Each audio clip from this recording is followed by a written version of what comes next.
എല്ലാവർക്കും സത്താൻ മെനുവിലേക്ക് സ്വാഗതം. എൻ്റെ പേര് നീതു. അപ്പോൾ ഇന്ന് ഞാൻ സത്താൻ മെനുവിൽ ഒരു ചപ്പാത്തിയുടെ കൂടെ കഴിക്കാൻ പറ്റുന്ന നല്ലൊരു കറിയായിട്ടാണ് വന്നിരിക്കുന്നത്. എളുപ്പത്തിൽ നമുക്ക് ഉണ്ടാക്കാൻ പറ്റും. നമ്മുടെ വീട്ടിൽ നമ്മുടെ കയ്യിൽ സാധാരണയായിട്ട് ഉണ്ടാവുന്ന ഇൻഗ്രീഡിയൻസ് ഉപയോഗിച്ചിട്ടാണ് ഞാൻ ഈ കറി ഉണ്ടാക്കിയിട്ടുള്ളത്. അപ്പോൾ ഇതിന് വേണ്ടത് ഇതൊക്കെയാണ്. അപ്പോൾ ഞാനിവിടെ ഒരു വലിയ സവോള എടുത്തിട്ടുണ്ട്. അത് ഇതുപോലെ ചെറുതായിട്ട് കട്ട് ചെയ്തിട്ടുണ്ട്. അതേപോലെ തന്നെ 2 മീഡിയം സൈസുള്ള ഉരുളക്കിഴങ്ങ് ഞാൻ എടുത്തിട്ടുണ്ട്. അതും ഇതുപോലെ ചെറുതായിട്ട് മുറിച്ച് വയ്ക്കുക. പിന്നെ വേണ്ടത് തക്കാളിയാണ്. തക്കാളിയും ഒരു മീഡിയം സൈസുള്ള തക്കാളി എടുത്തിട്ടുണ്ട്. ഒരു പച്ചമുളക് വേണം. പിന്നെ പച്ചമുളക് നിങ്ങളുടെ എരിവിനനുസരിച്ചിട്ട് എടുക്കാം കേട്ടോ. പിന്നെ ഞാൻ മുളക് പൊടി ചേർക്കുന്നുണ്ട്, അതുകൊണ്ട് ഞാൻ പച്ചമുളക് കുറവാണ് എടുത്തിട്ടുള്ളത്. അപ്പോൾ നിങ്ങൾക്ക് എത്രയാണ് എരിവ് വേണ്ടത് അതിനനുസരിച്ച് ഇത് എടുക്കാം. പിന്നെ വേണ്ടത് കറിവേപ്പിലയാണ്. കുറച്ച് കറിവേപ്പില വേണം. പിന്നെ വേണ്ടത് ഗ്രേവി വേണം നമുക്കിതിന്. അതിന് വേണ്ടിയിട്ട് ഒരു 1/4 കപ്പ് തേങ്ങ ചിരകിയത് എടുത്തിട്ടുണ്ട്. അപ്പോൾ ഇത് വേണം. ബാക്കിയുള്ള ഇൻഗ്രീഡിയൻസ് ഞാൻ പറഞ്ഞുതരാം. അപ്പോൾ നമുക്കിത് ഉണ്ടാക്കാൻ തുടങ്ങാം ആദ്യം. അപ്പോൾ അതാ ഞാൻ ഒരു കടായി എടുക്കാം. കടായിലേക്ക് ഏകദേശം ഞാനിപ്പോൾ 1.5 ടേബിൾ സ്പൂൺ എണ്ണ ഒഴിച്ചിട്ടുണ്ട്. അപ്പോൾ എണ്ണ ഒന്ന് ചൂടായി വരുന്ന സമയത്ത് നമുക്കിതിനകത്തേക്ക് ഒരു ഏലക്കായ ചേർക്കാം. അതേപോലെ തന്നെ ചെറിയ കഷ്ണം പട്ട ഇതുപോലെ പൊട്ടിച്ചിട്ട് കൊടുക്കുക. ഇതൊന്ന് ചൂടായി വരട്ടെ. അതായത് നന്നായിട്ട് ചൂടായി വന്നിട്ടുണ്ട്. ഈ സമയത്ത് നമ്മൾ അരിഞ്ഞു വെച്ചിരിക്കുന്ന സവാള ഉണ്ടല്ലോ, അത് ഇതിനകത്തേക്ക് ചേർക്കുക. സവാള ഞാനൊരു വലിയ സവാളയാണ് എടുത്തിട്ടുള്ളത്.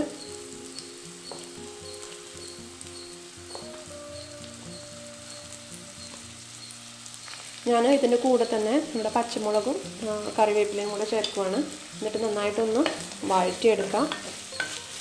ഒരുപാട് ബ്രൗൺ കളർ ആവാനൊന്നും നിൽക്കണ്ട. ഒരു ലൈറ്റ് ബ്രൗൺ കളർ ആവുന്നത് വരെ നമ്മൾ വഴറ്റിയാൽ മതിയാവും. ഇത് വഴറ്റുന്ന സമയത്ത് നമുക്ക് ഇതിനകത്തേക്ക് കുറച്ച് ഉപ്പും കൂടെ ചേർത്ത് കൊടുക്കാം.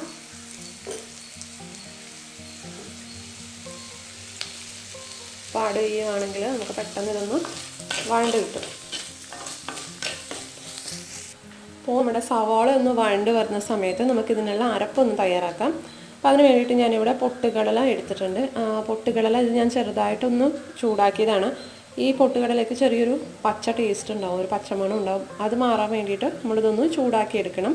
അപ്പോൾ പൊട്ടുകടല അറിയാമല്ലോ. പൊട്ടുകടല എന്ന് പറയുന്നത് നമ്മുടെ റോസ്റ്റ് ചെയ്തിട്ടുള്ള കടലപ്പരിപ്പാണ്. നമ്മൾ ചട്നിയിലൊക്കെ അരക്കുന്ന കടലപ്പരിപ്പ് അതാണിത്. അപ്പോൾ ഇത് ഞാൻ ചെറുതായിട്ടൊന്ന് ചൂടാക്കിയിട്ടുണ്ട്. അപ്പോൾ ഇത് നിങ്ങളുടെ കയ്യിലില്ലാന്നുണ്ടെങ്കിൽ കുഴപ്പമൊന്നുമില്ല. ഒന്നുകിൽ നിങ്ങൾക്ക് നമ്മുടെ ഇതുണ്ടല്ലോ കാഷ്യൂനട്ട് ഒരു 6 7 കാഷ്യൂനട്ട് കുതിർത്ത് വെച്ചിട്ട് നമുക്ക് ഈ ഒരു സമയത്ത് അരക്കാവുന്നതാണ് ഇതിന് പകരമായിട്ട്. ഏതാണോ നിങ്ങളുടെ കയ്യിലുള്ളത് അതെടുക്കാം. അപ്പോൾ ഇതിനകത്തേക്ക് ഞാൻ 1/4 കപ്പ് തേങ്ങ ചിരകിയതും കൂടി ചേർക്കുന്നുണ്ട്. ഇനി ഇതിൻ്റെ കൂടെ ഏകദേശം ഒരു അര ടീസ്പൂണ് പെരുംജീരകമാണ് ചേർക്കേണ്ടത്. പെരുംജീരകം എന്ന് പറയുന്നത് നമ്മുടെ വലിയ ജീരകം, അത് ഇതിൻ്റെ കൂടെ ചേർക്കാം. ഇനി നമ്മളിതൊന്ന് അരച്ചെടുക്കണം. നല്ല പേസ്റ്റ് പോലെ അരയ്ക്കണം. ഇതിന് ആവശ്യത്തിന് വെള്ളം ഒഴിച്ചു കൊടുക്കാം. ഇനി ഇത് നമ്മളൊന്ന് അരച്ചെടുക്കാം. ഇത് നോക്കിക്കാൻ നമ്മുടെ അരയ്ക്കുന്ന ഗ്യാപ്പിൽ നമ്മുടെ സവോളയൊക്കെ നന്നായിട്ട് വഴണ്ട് വന്നിട്ടുണ്ട്. ഇനി നമുക്ക് ഇതിനകത്തേക്ക് തക്കാളി ചേർത്ത് കൊടുക്കാം. തക്കാളി ഞാൻ ഒരു തക്കാളിയാണ് എടുത്തിട്ടുള്ളത്. അത്യാവശ്യം വലിപ്പമുള്ള ഒരു തക്കാളി എടുത്തിട്ടുണ്ട്. അപ്പോൾ ഇതും കൂടി ചേർത്തിട്ട് നന്നായിട്ടൊന്ന് വഴറ്റിയെടുക്കാം. തക്കാളിയൊക്കെ നന്നായിട്ട് ഉടഞ്ഞു കിട്ടണം. അപ്പോൾ അതുവരെ ഒന്ന് വഴറ്റാം. അപ്പോൾ ഞാൻ തേങ്ങയൊക്കെ നന്നായിട്ട് അരച്ചെടുത്തിട്ടുണ്ട്. നല്ല പേസ്റ്റ് പോലെ അരച്ചെടുക്കാം കേട്ടോ. ഇല്ലാന്നുണ്ടെങ്കിൽ ഗ്രേവിയിൽ അതിങ്ങനെ തേങ്ങ അതുപോലെ നിൽക്കും. അതുകൊണ്ട് നല്ല പേസ്റ്റ് പോലെ ഒന്ന് അരച്ചെടുക്കാം. ഇത് നമുക്ക് സൈഡിലോട്ട് മാറ്റി വയ്ക്കാം. അപ്പോൾ ഞാൻ നോക്കിയേ, ഇപ്പോൾ തക്കാളി നന്നായിട്ട് വെന്ത് വന്നിട്ടുണ്ട്, നന്നായിട്ട് ഉടഞ്ഞ് വന്നിട്ടുണ്ട്. ഇനി നമുക്കിതിനകത്തേക്ക് പൊടികളൊക്കെ ചേർത്ത് കൊടുക്കാം. പൊടികൾ കുറയൊന്നുമില്ല, നമ്മൾ സാധാരണ ചേർക്കുന്ന ബേസിക് ആയിട്ടുള്ള പൊടികൾ മാത്രമേ ഉള്ളൂ. ആദ്യം ഒരു അര ടീസ്പൂൺ മഞ്ഞൾപ്പൊടി ചേർക്കാം. ഏകദേശം ഒരു ടീസ്പൂൺ നമുക്ക് മുളക് പൊടി വേണം. ഞാൻ അതിനകത്ത് അര ടീസ്പൂൺ കാശ്മീരി മുളക് പൊടി ചേർക്കുവാണ്, നമുക്ക് കുറച്ച് കളറിന് വേണ്ടിയിട്ട്. അതേപോലെ അര ടീസ്പൂൺ നല്ല എരിവുള്ള മുളക് പൊടിയാണിത്. നല്ല എരിവുണ്ട്, അതുകൊണ്ട് നിങ്ങളുടെ കയ്യിലുള്ള മുളക് പൊടിയുടെ എരിവിനനുസരിച്ചിട്ട് നിങ്ങളിത് അഡ്ജസ്റ്റ് ചെയ്ത് കൊടുക്കാം കേട്ടോ. അപ്പോൾ എൻ്റെ കയ്യിലുള്ളതിന് നല്ല എരിവാണ്, അപ്പോൾ അതുകൊണ്ട് ഞാൻ അര ടീസ്പൂൺ ചേർത്തിട്ടുള്ളത്. അപ്പോൾ എരിവിൻ്റെ കാര്യത്തിൽ നിങ്ങളൊന്ന് ടേസ്റ്റ് ചെയ്ത് നോക്കിയിട്ട് അഡ്ജസ്റ്റ് ചെയ്ത് കൊടുക്കണം. പിന്നെ നമ്മളൊന്ന് മിക്സ് ചെയ്ത് കൊടുക്കാം. ഫ്ലെയിമൊക്കെ ലോ ഫ്ലെയിമിൽ വെക്കാം കേട്ടോ. പൊടികൾ ചേർക്കുന്ന സമയത്ത്, ഇല്ലാന്നുണ്ടെങ്കിൽ പൊടിയൊക്കെ കരിഞ്ഞു പോകും. മിക്സ് ചെയ്ത് കൊടുക്കാം. ഇനി നമ്മൾ 1/2 ടേബിൾ സ്പൂൺ മല്ലിപ്പൊടി ചേർക്കണം. അതേപോലെ 1/2 ടീസ്പൂൺ ഗരം മസാല. അപ്പോൾ ഇത്രയാണ് നമുക്കിതിന് വേണ്ടിയിട്ടുള്ള മസാലകൾ. നന്നായിട്ടൊന്ന് മിക്സ് ചെയ്ത് കൊടുക്കാം. ഈ പൊടികളുടെ ഒരു പച്ചമണം ഒന്ന് മാറണം. കരിഞ്ഞു പോവാതെ സൂക്ഷിക്കുക കേട്ടോ. നമുക്കിതിനകത്തേക്ക് കുറച്ച് ഏകദേശം ഒരു 2 സ്പൂണ് വെള്ളം ഒഴിച്ച് കൊടുക്കാം. വേണ്ട പൊടികളൊക്കെ കരിഞ്ഞു പോവും. ചട്ടി നല്ല ചൂടായിട്ടിരിക്കുകയാണ്. പൊടികൾ കരിയുകയാണെന്ന് തോന്നുവാണെങ്കിൽ ഇതുപോലെ കുറച്ച് വെള്ളം ഒഴിച്ച് കൊടുത്താൽ മതിയാവും. നന്നായിട്ടൊന്ന് മിക്സ് ചെയ്ത് കൊടുക്കുക. ഇനി നമ്മൾ അരിഞ്ഞു വെച്ചിരിക്കുന്ന ഉരുളക്കിഴങ്ങുണ്ടല്ലോ, അത് ഇതിനകത്തേക്ക് ഇട്ട് കൊടുക്കുക. എന്നിട്ട് നന്നായിട്ടൊന്ന് മിക്സ് ചെയ്ത് കൊടുക്കുക.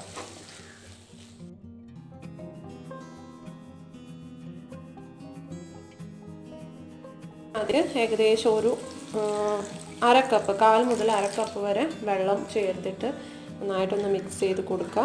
ഇനി നമ്മളിതൊന്ന് ഈ ഉരുളക്കിഴങ്ങൊക്കെ ഒന്ന് വെന്ത് കിട്ടണം. അപ്പം അതിന് വേണ്ടിയിട്ട് അടച്ചു വെച്ചിട്ട് വേവിക്കാം കേട്ടോ. അപ്പോൾ ഏകദേശം ഒരു ലോ ടു മീഡിയം ഫ്ലെയിമിൽ ഇട്ടിട്ട് അടച്ചു വെച്ചിട്ട് ഈ ഉരുളക്കിഴങ്ങ് നന്നായിട്ടൊന്ന് വേവിക്കാം. അപ്പോൾ ഇടയ്ക്കിടയ്ക്ക് നമ്മളിതൊന്ന് തുറന്ന് നോക്കണം കേട്ടോ. അപ്പോൾ ഇതിനകത്ത് നമ്മൾ വെള്ളം കുറച്ചേ ചേർത്തിട്ടുള്ളൂ. അപ്പോൾ അടിയിൽ പിടിക്കാതെ നോക്കണം. അപ്പോൾ ഇടയ്ക്കിടയ്ക്ക് ഇത് തുറന്നിട്ട് ഒന്ന് ഇളക്കി കൊടുക്കാം കേട്ടോ. അപ്പോൾ അതേപോലെ തന്നെ നമ്മുടെ ഉരുളക്കിഴങ്ങ് ഒരുപാട് അങ്ങ് വെന്ത് ഉടയേണ്ട ആവശ്യമില്ല. കാരണം നമ്മൾ ഇനി അരപ്പും കൂടി ചേർക്കണം.